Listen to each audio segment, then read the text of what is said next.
जब श्री राम का अश्वमेध यज्ञ चल रहा था, तभी एक ऐसा युद्ध शुरू हुआ जिसने पूरे ब्रह्मांड को हिलाकर रख दिया। अपने अपने भक्त की रक्षा के लिए स्वयं भगवान शिव और भगवान राम के बीच महाप्रलंकारी युद्ध छिड़ गया और इस युद्ध में भगवान शिव ने अपना महाप्रलंकारी त्रिशूल राम पर चला दिया।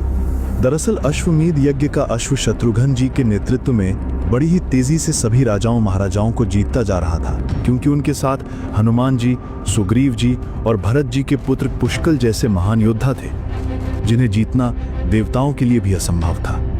पूरे 1 वर्ष से ये विजय यात्रा चल रही थी और अब तक सैकड़ों राजाओं ने या तो अधीनता स्वीकार की थी या फिर युद्ध में हारकर श्री राम की शरण ली थी। कई राजाओं ने घोड़ा पकड़ने की कोशिश की, पर अयोध्या की सेना के आगे उन्हें झुकना पड़ा।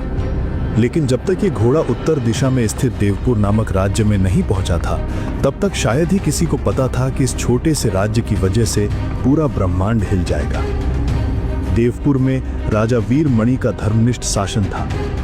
वीरमणि श्री राम के अत्यंत प्रिय मित्र तो थे ही, पर वे महादेव के भी अनन्य भक्त थे। उनकी भक्ति इतनी प्रगाढ़ थी कि स्वयं भगवान शिव ने प्रसन्न होकर उन्हें दर्शन दिए थे और एक अमूल्य वरदान दिया था। भगवान शिव ने कहा था, हे वीरमणि, तुम्हारी भक्ति से मैं अत्यंत प्रसन्न हूँ। मैं तुम्हें वरदान देता हूँ कि तुम्हारे राज्य की रक्षा का दायित्व मैं स्वयं लेता हूँ। जब भी तुम्हारे राज्य पर कोई संकट आएगा तो मैं स्वयं वहां उपस्थित होकर तुम्हारी रक्षा करूंगा। महादेव का यह वरदान राजा वीरमणि के लिए तो अमृत के समान था, पर किसी को नहीं पता था कि एक दिन इसी वरदान की वजह से त्रिलोकीनाथ को अपने परम भक्त राम के सामने खड़ा होना पड़ेगा। और जब यज्ञ का घोड़ा राजा वीरमणि के राज्य में पहुंचा तो राजा वीरमणि के वीर पुत्र रूपमांगद ने उसे बंदी बना लिया। रूपमांगद एक महान योद्धा था, जिसकी वीरता की कहानियां दूर दूर तक फैली हुई थी। उसने गर्जना करते हुए अयोध्या के दूतों से कहा, जाकर शत्रुघ्न से कहो विधिवत युद्ध कर अपना अश्व छुड़ा ले। मैं रूपमांगद किसी से डरता नहीं हूं। जब ये सूचना राजा वीरमणि को मिली तो वे अत्यंत चिंतित हो गए। वे महल में बेचैनी से टहलने लगे। एक तरफ उनका अपने प्रिय मित्र श्री राम के प्रति प्रेम था, दूसरी तरफ अपने वीर पुत्र की मर्यादा का प्रश्न। उन्होंने तत्काल रूपमांगद को बुलवाया और समझाते हुए कहा, पुत्र, तुमने अनजाने में श्री राम के यज्ञ का घोड़ा पकड़ लिया है। वे हमारे अत्यंत प्रिय मित्र हैं, उनसे शत्रुता का कोई औचित्य नहीं। तुम तुरंत घोड़ा लौटा दो। इस पर रूपमांगद ने दृढ़ता से कहा, हे पिताश्री, मैंने तो उन्हें युद्ध की चुनौती भी दे दी है। क्षत्रिय धर्म के अनुसार अब बिना युद्ध के अश्व लौटाना हमारा और उनका दोनों का अपमान होगा। यदि मैं बिना युद्ध के घोड़ा लौटा दूं तो सारे संसार में मेरी और आपकी प्रतिष्ठा को धक्का लगेगा। मुझे युद्ध की आज्ञा दें पिताश्री। पुत्र की हठ और क्षत्रिय धर्म के आगे राजा वीरमणि विवश हो गए। अंततः उन्होंने भारी मन से युद्ध की आज्ञा दी और अपने भाई महापराक्रमी वीर सिंह और दोनों पुत्रों के साथ विशाल सेना लेकर युद्ध क्षेत्र की तरफ प्रस्थान किया। राजा वीरमणि का दूसरा पुत्र भी अपने भाई से कम वीर नहीं था और उसने भी युद्ध के लिए तैयारी की। इधर जब शत्रुघ्न जी को यह सूचना मिली तो वे क्रोध से भर उठे। उनकी आंखें लाल हो गईं और वे गर्जना करते हुए बोले, कैसा दुस्साहस श्री राम के यज्ञ के पवित्र अश्व को बंदी बनाने का। उनका क्रोध देखकर सारी सेना में रोमांच की लहर दौड़ गई। भरत जी के पुत्र पुष्कल ने दहाड़ते हुए कहा, तात, आप किसी प्रकार की चिंता न करें। आपके आशीर्वाद और श्री राम के प्रताप से मैं आज ही इन सभी दुर्दांत योद्धाओं को परास्त करके अश्व को मुक्त कराता हूं। पुष्कल की वीरता के किस्से पूरे आर्यावर्त में प्रसिद्ध थे। वे भरत जी के गुणों से भरपूर थे और युद्ध कला में निपुण थे। तभी पवनसुत हनुमान ने गंभीरता से कहा, यह नगरी भगवान शिव द्वारा रक्षित है। मैंने सुना है कि स्वयं महादेव ने राजा वीरमणि को वरदान दिया है कि वे उसके राज्य की रक्षा करेंगे। इस पर आक्रमण करना स्वयं ब्रह्मा जी के लिए भी अत्यंत कठिन है। उचित यही होगा कि पहले हम बातचीत से राजा को समझाएं। लेकिन शत्रुघ्न जी का गुस्सा अब चरम पर पहुंच गया था।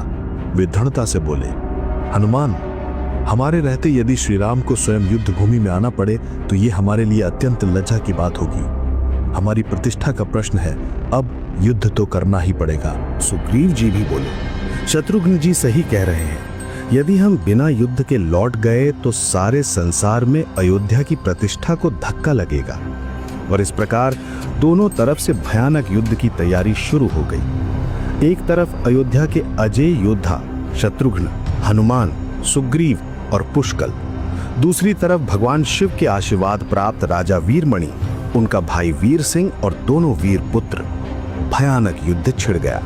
धरती कांपने लगी, आकाश में बादल गरजने लगे। दोनों तरफ के योद्धाओं में घमासान युद्ध शुरू हुआ। भरत जी के पुत्र पुष्कल सीधा जाकर राजा वीरमणि से भिड़ गए। दोनों वीर योद्धाओं के बीच भयानक संघर्ष हुआ। तलवारों की आवाज से पूरा युद्ध क्षेत्र गूंज उठा। हनुमान जी राजा के भाई महापराक्रमी वीर सिंह से युद्ध करने लगे। वीर सिंह भी कोई साधारण योद्धा नहीं था। उसकी वीरता की कहानियां दूर दूर तक प्रसिद्ध थी। दोनों अतुलनीय वीरों में घमासान युद्ध हुआ।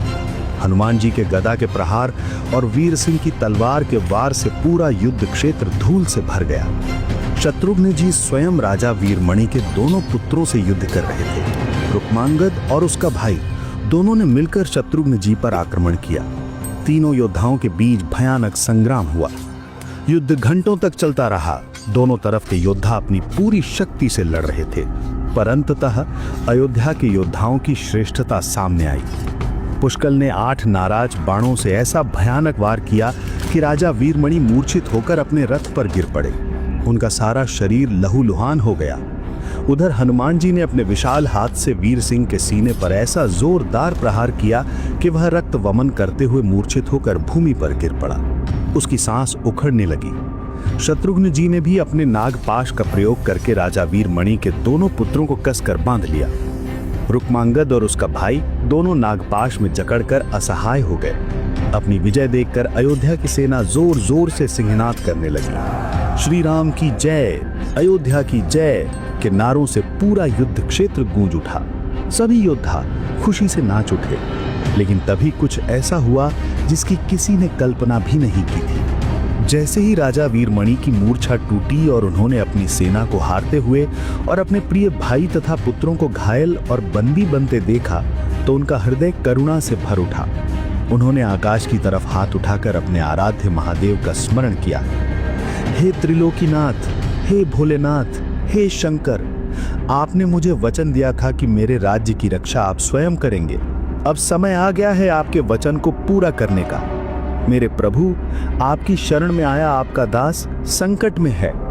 राजा वीरमणि की यह करुण पुकार आकाश में गूंजती रही और फिर युद्ध भूमि में वो हुआ जिसके बारे में अयोध्या की सेना ने कभी सपने में भी नहीं सोचा था। अचानक आकाश में बादल छाने लगे। भयानक गर्जना हुई। धरती कांपने लगी। एक दिव्य प्रकाश फूटा और उस प्रकाश के बीच से प्रकट हुए स्वयं महादेव। भगवान शिव ने अपने भक्त की पुकार सुन ली थी। त्रिलोकीनाथ का तेज इतना प्रबल था कि पूरा युद्ध क्षेत्र उनके प्रकाश से चमक उठा। उन्होंने क्रोध से भरकर कहा, मैंने अपने भक्त वीरमणि को वचन दिया था कि मैं उसकी रक्षा करूंगा। अब मैं यहां हूं।